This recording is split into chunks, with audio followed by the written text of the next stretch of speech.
Brandon Crawford finished fourth in MVP voting in the National League last year. Just had a breakout season in his mid-30s, and he was a huge reason why the Giants were able to win 107 games and win the National League West.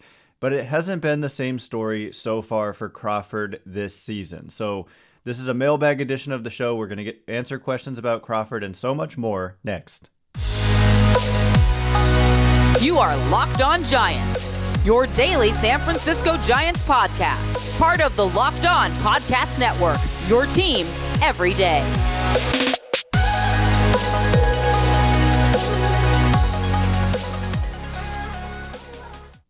Hello and welcome to Locked On Giants, part of the Locked On Podcast Network, where it's your team every day. My name is Ben Kaspick, and on the show we provide daily episodes Monday through Friday, talking about the San Francisco Giants in a way that's data-driven and rational, but also simple, passionate, and accessible to all. I'm a former contributor for the baseball statistics and analysis websites Beyond the Box Score and Rotographs. I've been podcasting about the Giants since 2015, and I'm a lifelong fan.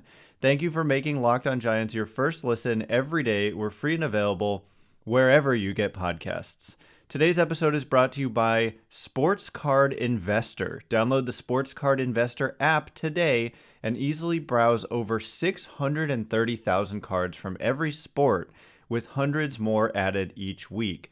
Available for free in the Google Play and Apple App stores, or go to sportscardinvestor.com/lockedon. And coming up on today's show, it is a mailbag edition of the show. And like I said there, the first question I want to get to is about Brandon Crawford. This is kind of under the radar, an important question, and one that we haven't had a chance to talk about much this year. But Crawford going from being fourth in MVP voting to what we've seen this year is a big deal in terms of the production on the field and the wins and losses of the team. So the first couple of questions, Big Moist 15 says, when do we worry about Crawford? A bit bad offensively and the same defensively. And then Mike Yastrzemski Enjoyer asks, Brandon Crawford has struggled to get things going at the plate this year. Do you expect him to get things turned around offensively at some point? What factor or factors do you think are contributing most to his offensive drop-off from last year to this year? So this is, like I said, kind of under the radar, a very important question, because if Crawford is able to be what he was last year, you legitimately have one of the best players in baseball on your roster at an important position and just providing a ton of value. Last year, Crawford hit .298 with a .373 on base percentage and .522 slugging, a .139 weighted runs created plus, and he was very good defensively.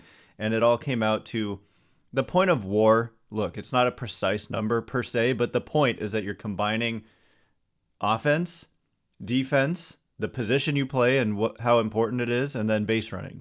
Basically, we're trying to combine everything into one number, and that's all we're trying to do with that. But anyway, 6.3, that is just a very, very legitimate number, and one that puts you into the MVP conversation, which he was in. He wasn't going to win it, but he was in the conversation. That's how good he was.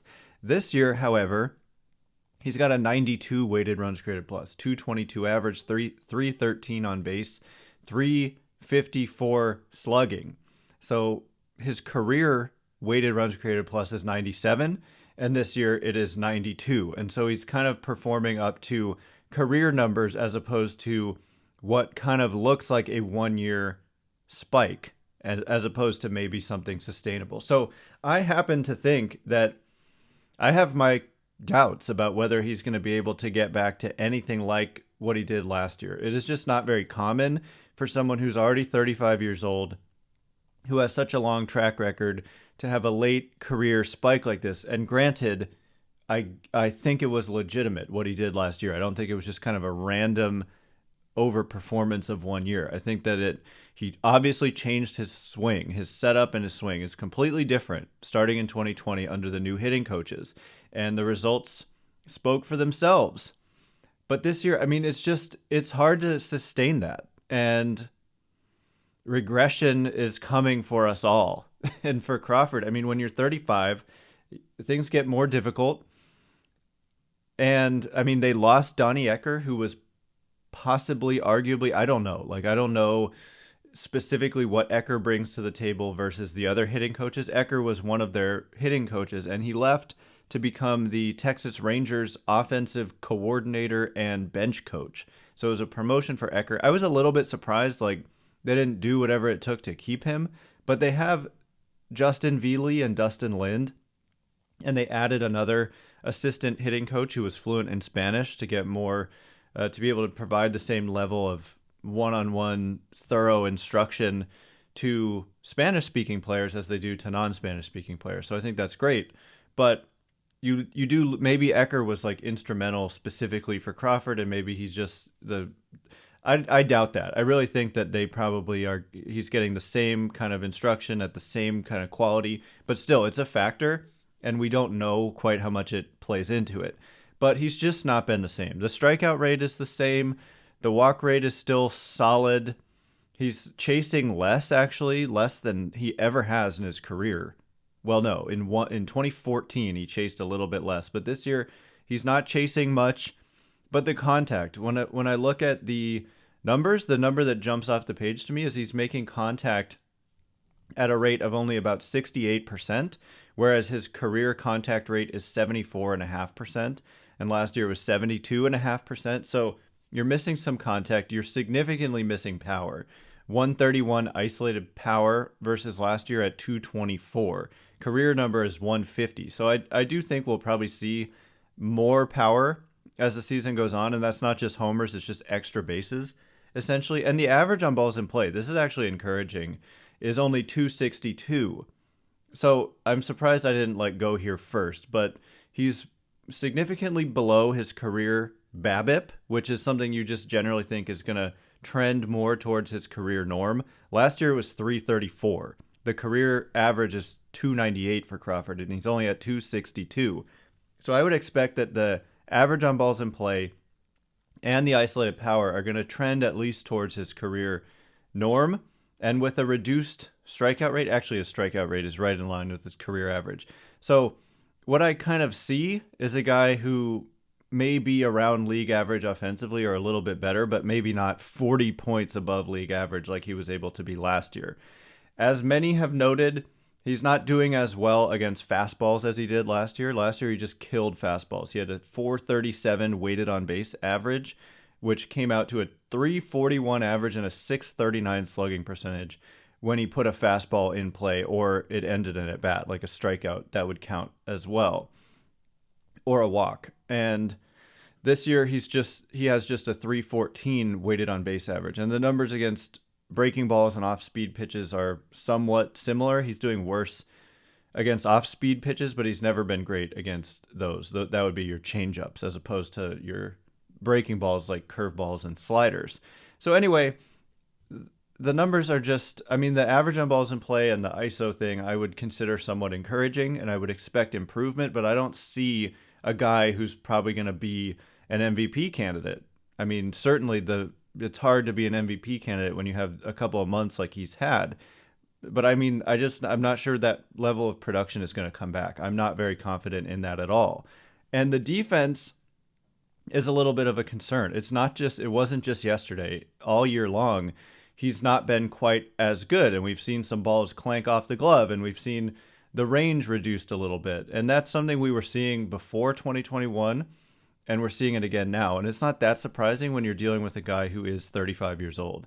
And so the last point to make, so when I talk about the fielding, by outs above average, Crawford is at -4. And this is a StatCast metric. Last year, he was at +15. So it's a big difference between what you're getting now and what you got last year with Crawford. He is signed for one more season. They extended him in the middle of last year to a 2-year, $32 million deal. I will just point out, because I know there's at least somebody thinking they shouldn't have given him that deal. They should have went out and signed Corey Seager or Trevor Story or Marcus Semien or Carlos Correa to be the shortstop. Well, I just must point out that many of those guys are struggling this year. And in fact, in some cases, are struggling more than Crawford. And you've committed almost a decade to them, or actually a decade to them, and hundreds of millions of dollars versus 2-year, $32 million. I think there's always risk with every player. And I don't know. It doesn't look right now like a great contract, but it looks a lot better than Marcus Simeon's contract looks like, because he's just been flat out bad the last I checked. I think he's been doing a little better lately, but plenty of players who were signed in the offseason have struggled, including some of the best ones. And so Crawford, he has also struggled, but it's just not that uncommon around the game for players to struggle. So we'll see. He surprised us last year with what he was able to do, so maybe he can do it again this year. Anyway, coming up next, we're going to turn the page to another round of questions. We're going to talk about the Giants' upcoming roster crunch and if there's a creative way that they can maybe get Wade Jr. back onto the roster, and so much more. So stay tuned for that. But first, whether you're a casual card collector or looking for exciting alternative investment opportunities, the free Sports Card Investor app has something for you. This is actually just really awesome because who doesn't like a good baseball card collection, right? For me, growing up, I still have a bunch of unopened packs, and I've got some nice relatively rare like Barry Bonds cards and all that. And it's cool to be able to look up what they're worth, and you can do exactly that on the Sports Card Investor app. And you can buy new cards, right? You can look at, okay, what's a Marco Luciano or a Luis Matos? What are these cards going for? And you can buy them right through the app. It can lead you to eBay or wherever, and it can just tell you the value of the different cards and help you build a collection. And right now, there's a lot of volatility going on with the financial markets, stock market, and card collection can really be a nice alternative investment opportunity. So I would really encourage you to check it out. It's a great app, very easy to use. Download the Sports Card Investor app today, available for free in the Google Play and Apple App stores, or go to sportscardinvestor.com/lockedon. All right, as promised, we are going to continue getting to some of your questions, hopefully a lot more. The next question, just to jump right into it, actually first, I have to tell you that we have an important favor to ask of you. We put together a survey so we can learn more about listeners like you and make your favorite Locked On podcasts even better. This is your opportunity to tell us what you like and don't like about Locked On Podcasts. Go to lockedonpodcasts.com/survey right now to get started. It won't take very long, and everyone that completes a survey can qualify for a chance to win one of 10 $100 Ticketmaster gift cards. To take our audience survey, go to lockedonpodcasts.com/survey. Thank you for your help. So, yeah, the next question, just to jump right into it, comes from Steve, who says, with the incipient roster crunch, do you think it's on the table to shed an older player contract, Ruf, Longoria, La Stella, to make room for Wade, or is it inevitable that optioning a young, promising player is the outcome? So this is a relevant question because this is going to come up. Maybe. That's the thing, is there's always injuries that crop up, unfortunately, it seems, and maybe a question that seemed like a tough one becomes easy because the decision gets made for you when someone goes down with an injury. But just to be clear, there's absolutely no way they're just going to shed Darin Ruf's contract, as an example. I just think we need to stop deciding that players are what they've been for 2 months versus what they were for 2 years prior to that for you. It's a somewhat different case than Brandon Crawford because Darin Ruf hasn't played as much because he's not really an everyday player. And the role that he plays and the contract that they gave him is reflective of him being a part-time player. And even this year, even though he's struggled, he's still achieved better than league average offense by weighted runs created plus, thanks to his 14% walk rate, which is the same as it was last year. Kind of across the board, a lot of the numbers are the same for Darin Ruf. So we're not just giving up on Darin Ruf based on 55 games. Okay, so I just don't get that because he's a threat against left-handed pitching. If he's starting every day, that's kind of an issue. I think he had that opportunity and it didn't really go well. And with Brandon Belt back, he shouldn't really be playing every day. With Evan Longoria and Tommy La Stella, it's somewhat of a different story because they're not able to play the field right now. La Stella did finally. I mean, he has occasionally played in the field, and he started at first base yesterday, and I think his bat has kind of come around, so this actually makes the question more difficult. But I have said that I am not as sure this time around, and what we're talking about here, just to be clear, is Luis González, and does he have to get optioned when LaMonte Wade Jr. comes back? So I think, just like generally speaking, to answer your question, that this time around, I would think it's more likely that something like what you're suggesting could happen in terms of, I mean, you say shedding, what was the exact word? Shedding an older position player contract. So for Longoria, the thing to note about his contract is that this is the last year of it. There is a club option for next year, and it's a little bit more complicated than it might seem on the surface because there is a team option for next year, as I just said, and it's for $13 million. But the buyout, if you don't select the club option, is $5 million. So that effectively makes it a $8 million decision. So it's kind of like 1 year, $8 million for Longoria. And at the end of the day, I think that that's ultimately not going to be something that they're going to pick up based on what we've seen out of Longoria for the entirety of his Giants career and the fact that he's going to be 37 years old in October. So you're paying him for his age 37 season. I just don't see that happening. And so it is a possibility. And they're kind of platooning him. If you've noticed, they pinch hit for him with Tommy La Stella in the middle game against the Royals, and La Stella came through a couple of times. And so I don't think it's completely out of the question when you talk about could they make a move with one of these other players. And for me, I think you want to protect your inventory because who knows, there's an injury and then you really need the guy. So I don't see them just like DFAing Longoria or La Stella or Ruf. It is possible that a trade could be something they try to do to free up some space because I don't think at this point it makes sense to send down Luis González because he's been contributing at the plate and in the field lately, and he's got youth and speed and athleticism, something they don't have a ton of on their roster. But for me, it's not like a DFA or probably a trade, but more like an injured list stint. I think that you could have made the case for La Stella, given that he wasn't playing in the field. You could currently make the case for Longoria, given that he hasn't been healthy enough to play in the field. Like, I think if they had to make this decision today, they would probably choose to IL somebody, as opposed to sending down Luis González.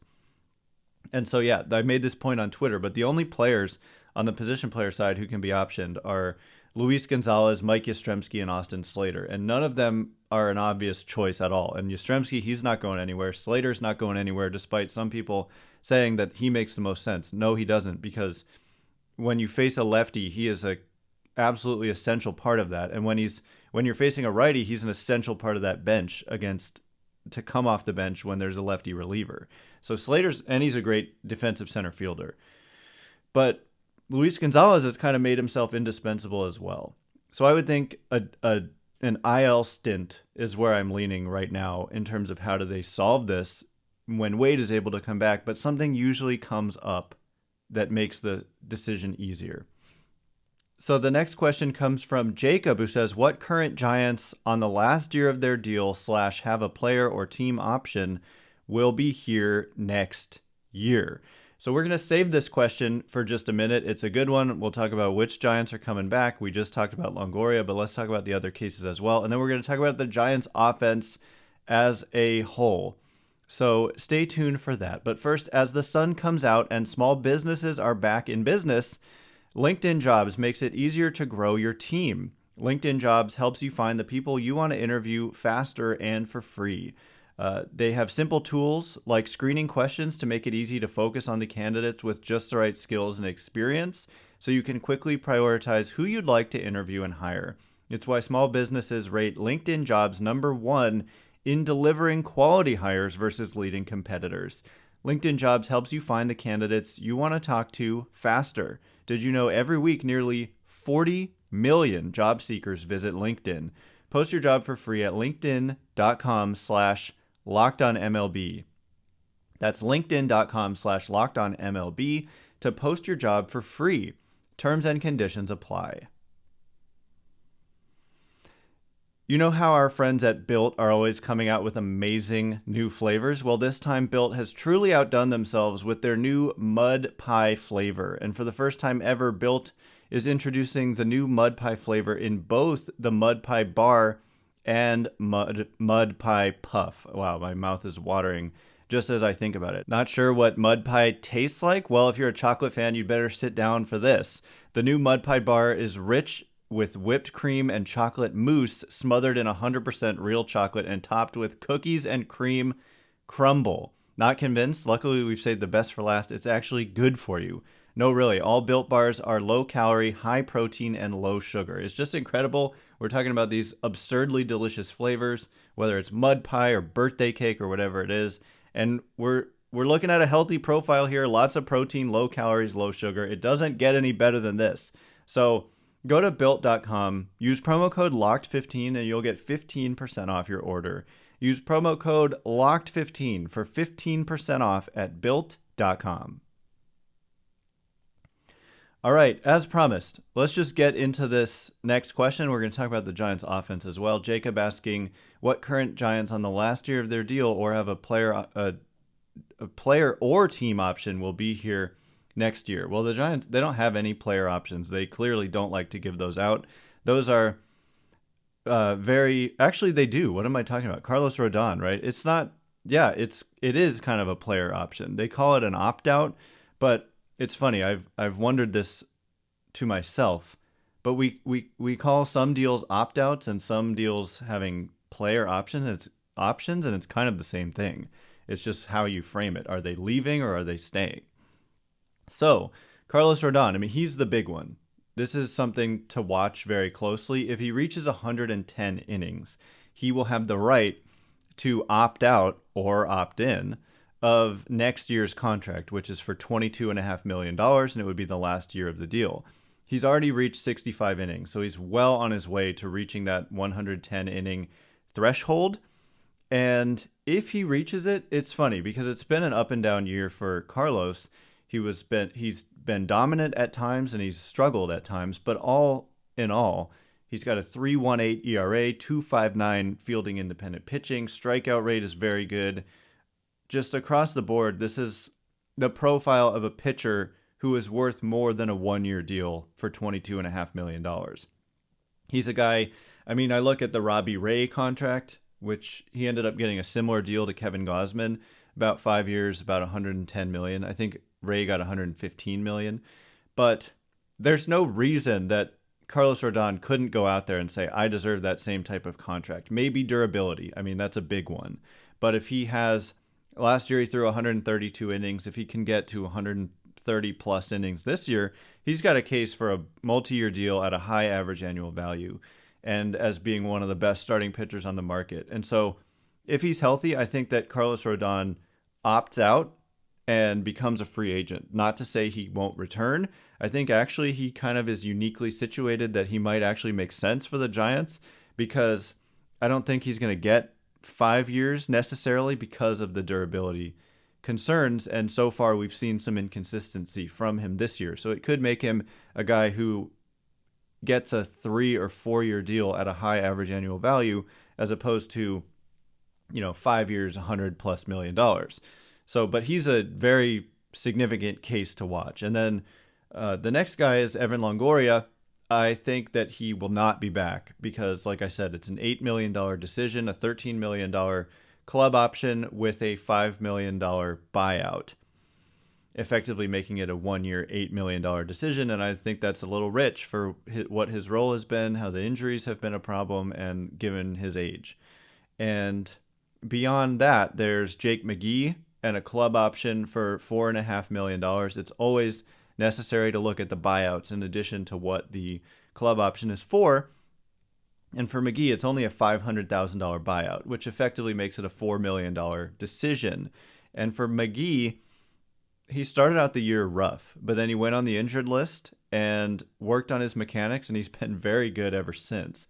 And so I'm kind of leaning towards they will end up bringing McGee back. He will be 36, and all in all, he does have a 5.71 ERA, but reliever ERAs are kind of fickle and not necessarily reflective of the talent. So it all depends on how the rest of the season goes for McGee. But if he keeps looking like he's looked since coming off the injured list, I think they pick that up. It's a low risk proposition, $4 million. You don't often get much for 1 year, $4 million, but we shall see. I think I would lean towards that being picked up if he pitches this way. But if he struggles, it's easy. Take the $500,000 buyout and say, thanks for your service and good luck to you. So we'll see there. And then arbitration cases, right? These are essentially club options. The way to think about arbitration and even pre-arbitration is you have a club option every single year, but there's no buyout. You can just non-tender people. And so you can say goodbye without having to owe them anything, or you can say, hey, we want to keep you, and then you get to if you want to. So Jacob Junis, I think that's a no-brainer at this point, that he would be back next year. These arbitration salaries aren't predetermined. It's not like the club option for whatever million. That's to be determined. But Junis is only making $1.75 million this year, and you get kind of a predictable raise every year through arbitration. So it'd probably be just around maybe $4 million for Jacob Junis next year, and that's a no-brainer. And that would be his last year of arbitration eligibility.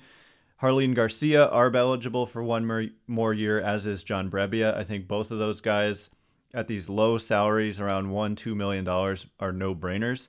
Austin Slater, ARB eligible for 2 more years, no-brainer. Mike Yastrzemski, ARB eligible for 3 more years, no-brainer.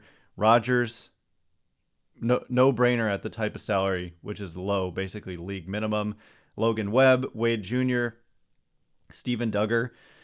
Steven Duggar is a whole different case, but they can bring him back and trade him if they have to, but it would be a cheap kind of situation. So those are all the guys who, I mean, there's new players like Luis González and all them, guys who just showed up at the major leagues. They're obviously, the Giants can bring them back if they want to, and they would, no doubt, with Luis González. They will. So anyway, that answers that question. And the next question, I just quickly want to address it, is from Michael, who says, do we think if the Giants continue to struggle offensively, Farhan will have the same approach this offseason? Obviously, Judge is the golden ticket, but this year he banked on the same group of overperformers from last year to have career years again. And then David says, how can the Giants improve the struggling offense?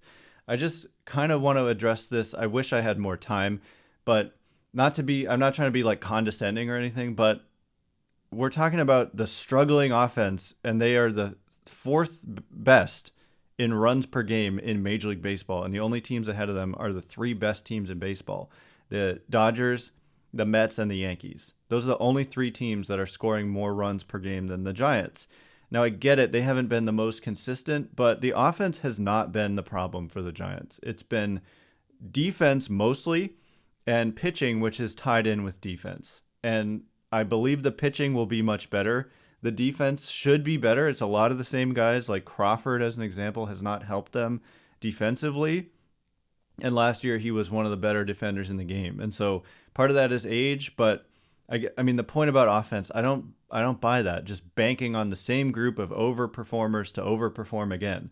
Not necessarily, because I've said this. Guys like Mike Yastrzemski, he did not overperform in 2021. He underperformed, and he's now doing better. And so it wasn't just everybody did well. There were guys who didn't do well, and they were banking on those guys doing better. And some guys did well, and maybe we're going to be worse, but some guys did poorly, and we're going to do better. They didn't get much out of La Stella. Longoria missed half of the season. There are other examples I can't remember off the top of my head, but those are a few of the prominent ones. And they bring in Jock Peterson, and he's been great offensively. So, yeah, I mean, I get it. I was disappointed overall in the offseason in terms of what they did to the offense, but I also said I think they'll be able to mix and match their way to underrated performance, and that's what they've done. If you look at the total runs, go look at the Yankees' total runs scored and compare it to the Giants. And the Yankees have this ridiculous record, but the difference is run prevention. The Giants have not been great at run prevention. They've been more average in run prevention, but their offense is among the leaders in a lot of different categories. Hasn't been quite as powerful and home runs flying out everywhere as last year, but they've managed to score runs. And look, consistency would be nice if they were more consistent. They haven't been the most consistent. They've struggled at times against inferior teams like the Royals in one game. Okay, they did win the series, but the Rockies coming in and had their way with the Giants at times.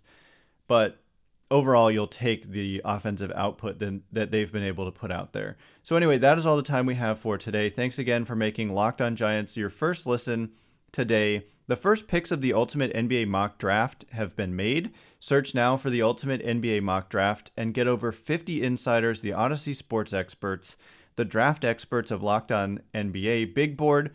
The 5-episode Ultimate NBA Mock Draft is underway. Make Ultimate NBA Mock Draft your second listen today.